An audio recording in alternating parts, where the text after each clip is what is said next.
L'info du Grand Lille en continu. Adrien Lanois.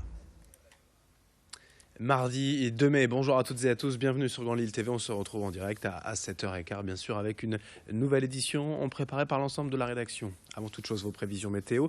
Assez peu de changements aujourd'hui, toujours cette alternance nuageuse et pluvieuse, avec de belles éclaircies possibles ce matin, certes, mais les perturbations vont s'enchaîner ensuite pour apporter de nouveau de la pluie cet après-midi.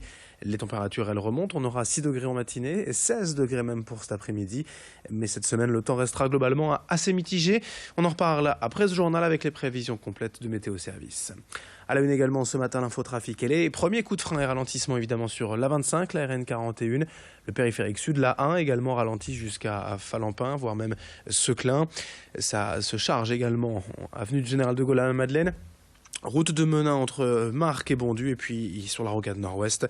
Soyez prudents et patients au volant. L'actualité du jour sur Grand Lille TV pour évoquer l'élection présidentielle. Après avoir interrogé le MEDEF la semaine dernière quant à l'affiche Macron-Le Pen du second tour, nous sommes allés voir cette fois la CGT, l'un des principaux syndicats de salariés en France. Sans surprise, ils étaient dans la rue hier pour manifester au travers de ce qu'ils ont appelé le printemps de lutte.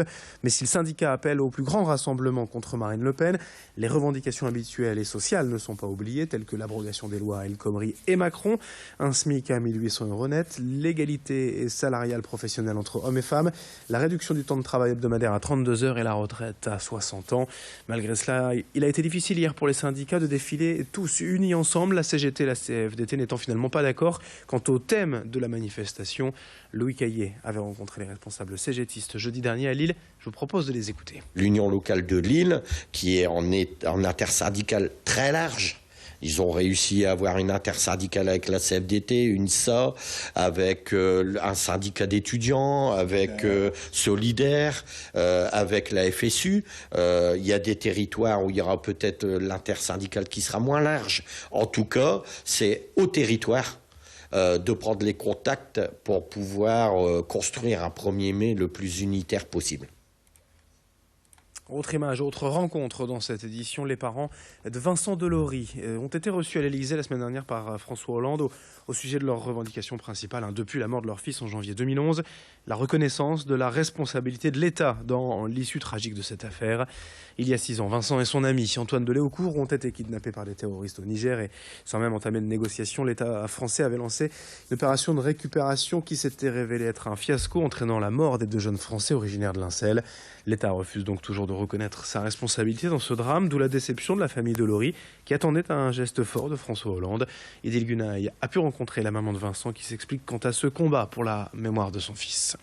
Comme ça fait plus d'1 an et demi qu'on nous avait promis de nous recevoir, ça fait quand même juste avant son départ, on a l'impression qu'il a voulu tenir sa promesse de nous recevoir, mais que bon, à l'heure où il nous recevait, il était dans l'impossibilité de mettre en œuvre quoi que ce soit pendant son quinquennat. C'est un peu quand même un manque de respect vis-à-vis de nous, quoi.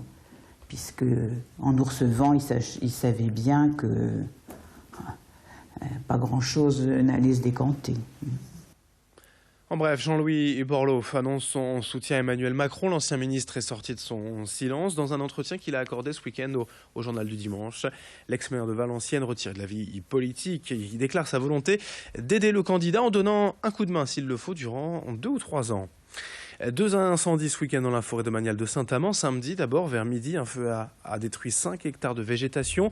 Une quarantaine de sapeurs-pompiers ont été nécessaires et ont à nouveau dû intervenir dimanche après-midi lors d'un second incendie où plus d'1 hectare a cette fois été brûlé. Notez également qu'à Roubaix, la photo souvenir de la maternité Paul Gelé reportée pour cause de mauvais temps. Prévue demain midi, elle est repoussée au 10 mai à midi et demi, car au vu des pluies annoncées demain, le drone prévu ne pourra pas voler.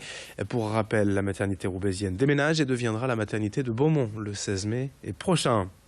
Dans cette édition également, le grand angle de la rédaction, aujourd'hui consacré à un mode de gestion des entreprises, les SCOP, les sociétés coopératives participatives permettant aux salariés de devenir actionnaires et dirigeants. Ce nouveau style d'entreprise fait de plus en plus d'adeptes en France, dans la région. Mais comment est-ce que cela fonctionne dans les faits? Maxime Brancheteller et Brieux Gorchy sont allés à la rencontre de Façonnable, une entreprise en SCOP basée à Mouveau. Il y a encore une semaine, Jean-François était chargé de production. Aujourd'hui, il est président de l'entreprise dont il était salarié. Président, mais pas patron, car ici, il n'y en a pas. Pas de patron, pas de grands investisseurs. Le capital de l'entreprise est détenu par tous les salariés. Chacun possède une petite partie de sa boîte et ça fonctionne bien.